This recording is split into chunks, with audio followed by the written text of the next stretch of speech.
l'auteur de Toute blesse, la dernière tue, qui est un alliage de roman noir, de roman social et de suspense. Vous avez toujours plusieurs ficelles à vos arcs, Karine Giebel, entre le suspense, entre le roman violent, entre le roman purement social, entre le roman aussi sur la question carcérale, qui est une question qui va recouper plusieurs de nos auteurs.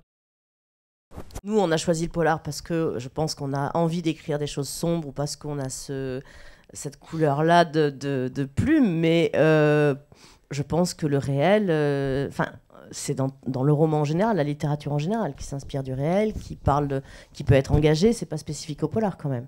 Même si c'est vrai que, en tout cas en France, c'est quand même le polar, je pense, qui est le plus engagé.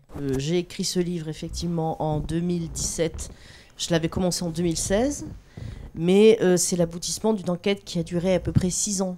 Donc en fait, parce que pendant ces 6 ans, j'ai écrit d'autres livres, donc je n'ai pas fait que ça.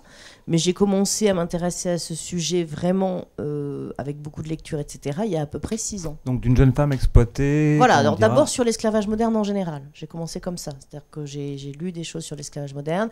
Et après, j'ai décidé d'axer plus mes recherches sur la servitude domestique, qui est une des facettes de l'esclavage moderne. Parce que l'esclavage moderne, c'est plein de choses, hein. Donc là, j'ai décidé la servitude domestique. Donc voilà, j'ai continué dans cette voie-là. Après, j'ai contacté des associations, etc.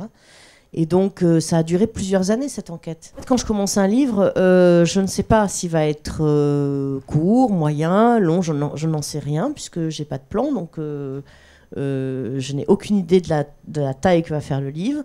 Et je me laisse vraiment porter par mon inspiration, mon histoire. Et en fonction du thème, effectivement, l'inspiration va être peut-être plus... Je vais avoir plus de choses à dire, je vais avoir envie de plus développer, ou ça dépend de mes personnages aussi. Il y en a parce que là, Tama, on la suit quand même sur de nombreuses années aussi, hein.